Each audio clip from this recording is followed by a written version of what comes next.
So I'm still having a bit of a stuttery start getting back to this biking malarkey. I'll explain that a little bit later, but I want to get on the bike. Time to do some cycling. I recently upgraded my Garmin watch to an Epix Generation 2, I think it's called. And this one takes into account all of the millions of metrics that Garmin watches can track and gives you a recommended daily workout. That could be a rest if it detects that your body needs a rest. Could be a rest day, could be some base miles, could be tempo work, whatever it is. Today it's recommended 47 minutes at 155 watts. Now, none of the rides that I've done since being back out of hospital and all that stuff have been anywhere near. I've done a 45-minute ride, but not at 155 watts. I'm going to try it, see how it goes. I'll do a bit of a voiceover explaining why I want to try and use the Garmin, but I'm going to get changed, jump on, and just do my best. The thing I noticed immediately is that Garmin workouts don't have a built-in warm-up in them. It's basically just set at 47 minutes at 155 watts. So obviously, for the first couple of seconds whilst I built up to that 155 watts, the watch is beeping at me, telling me that I'm not going fast enough. I also realised very quickly that the watch wasn't controlling the trainer, and I think that was probably because I loaded Zwift up first and had the trainer connected as a controllable trainer.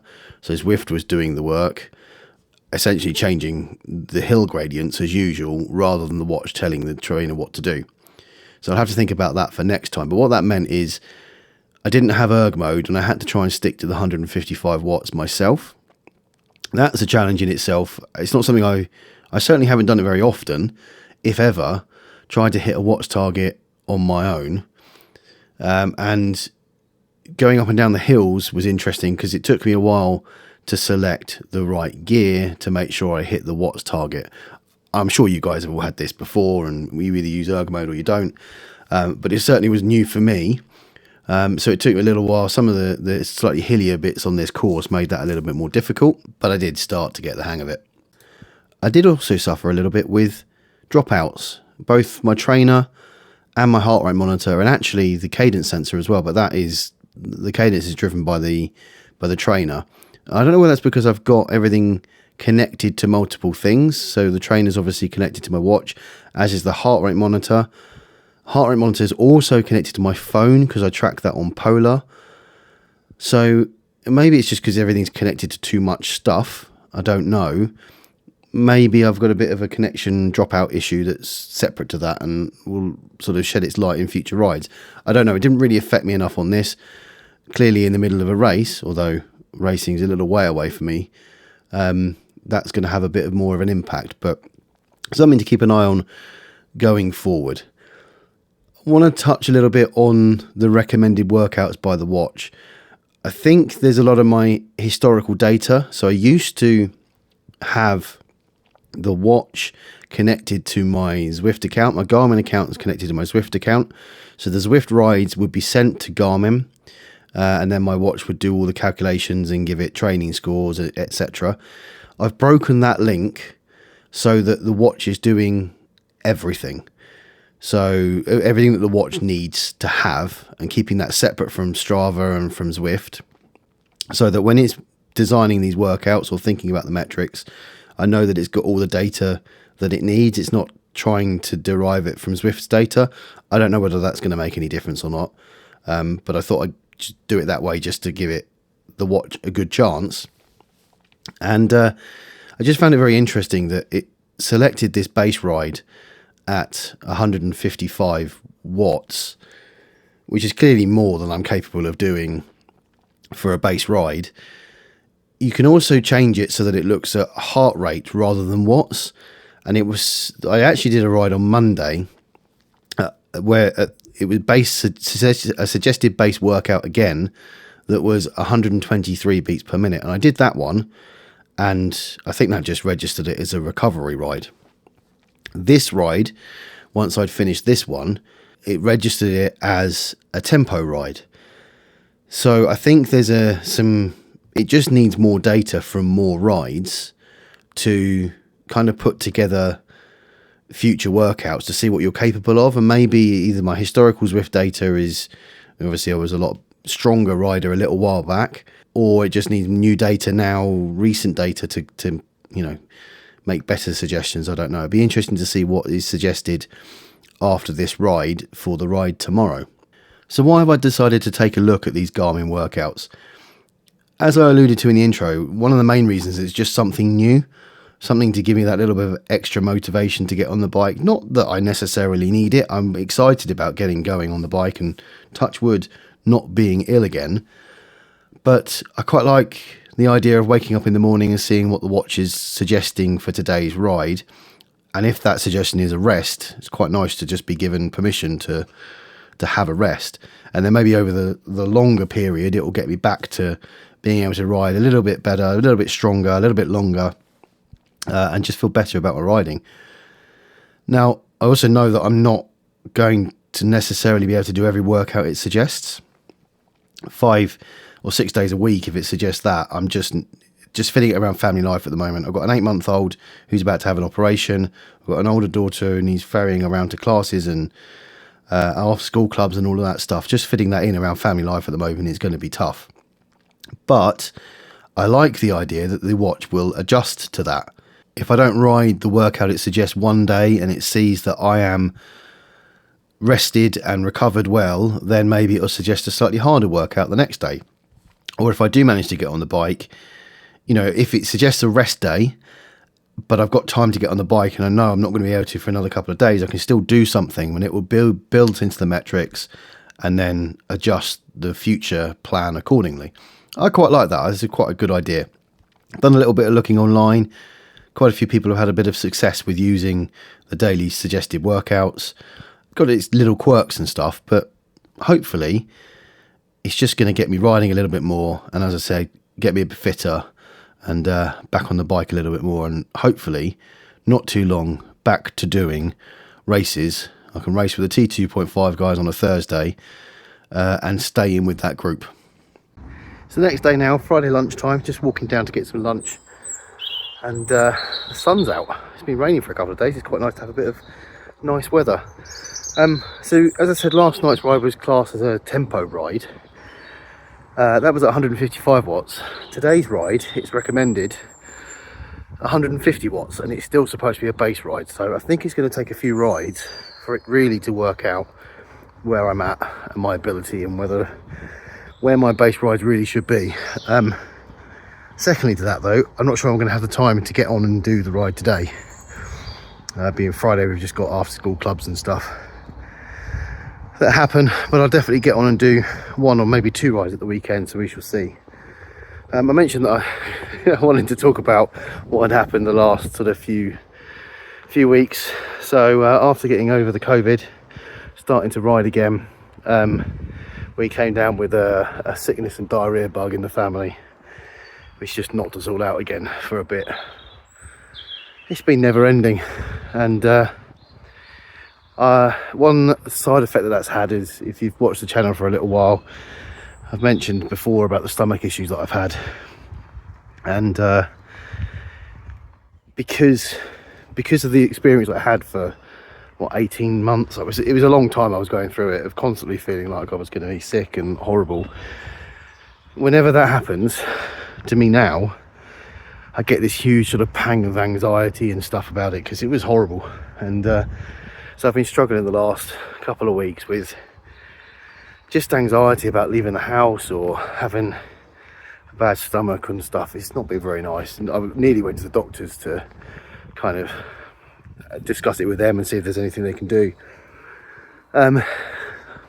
which is horrible, because that's put a lot of pressure on my wife to look after the kids and stuff. So it's not been very nice. I'm not wanting to get out of bed.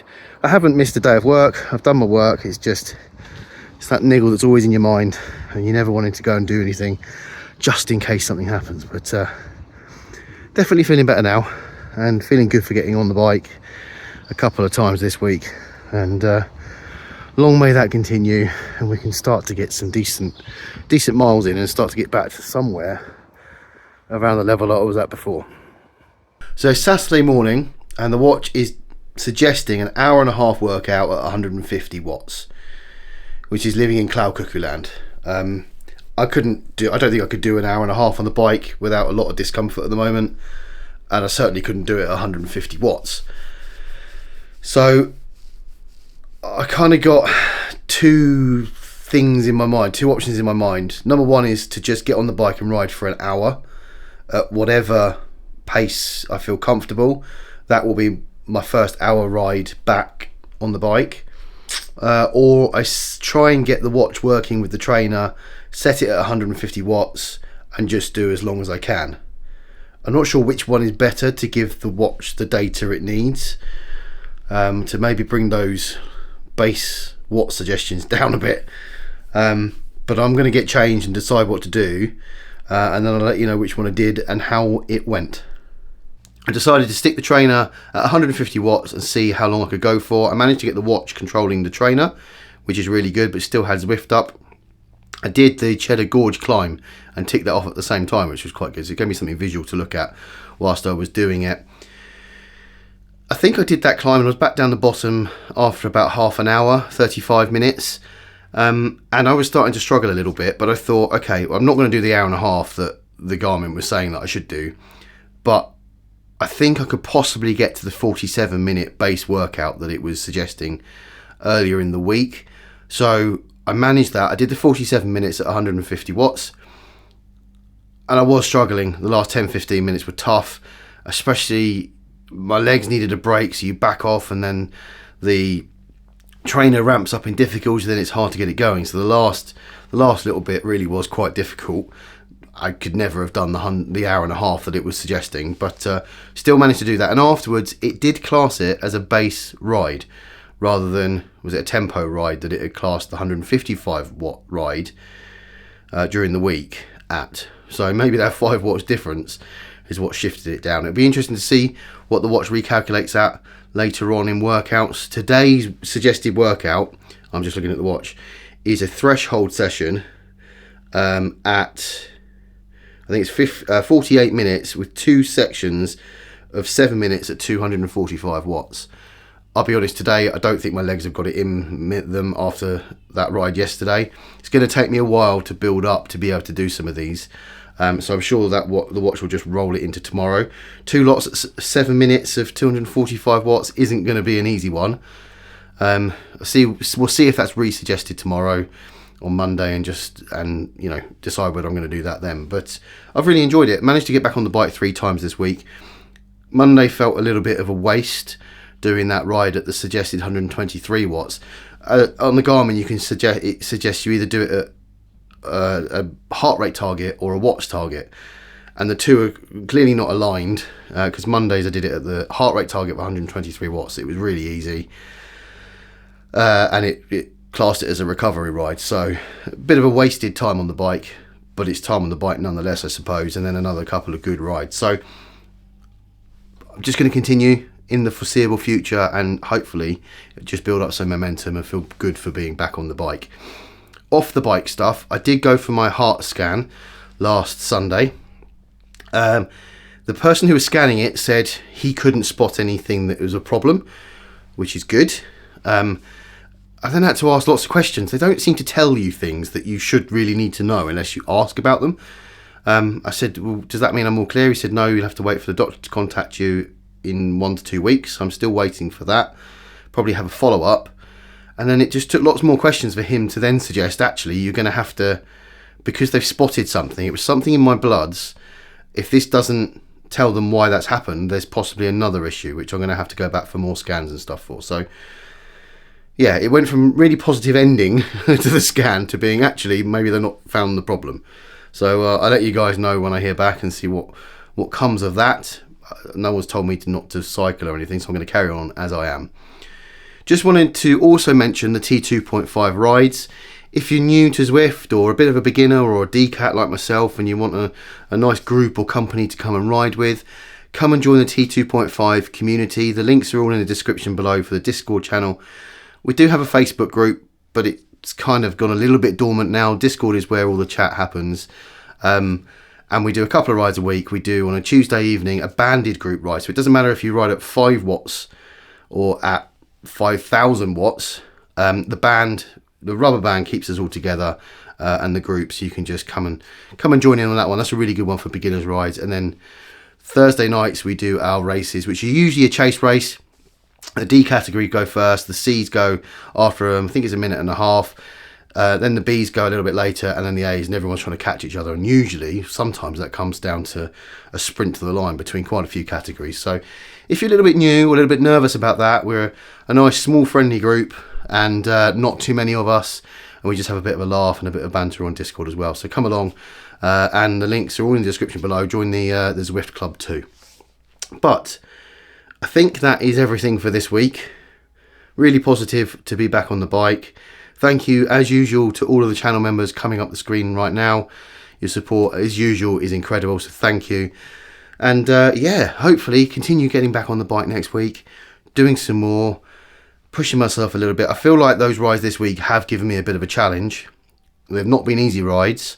Maybe they'll get easier. Let's see as the watch calibrates to see what happens and how much it pushes me. But feel like I've got a bit of mojo back, and I've had a week where I've not been ill for the first time since before Christmas. So that's good. But anyway, thanks very much for watching. If you have enjoyed it, do hit like and subscribe, and I'll see you on the next one.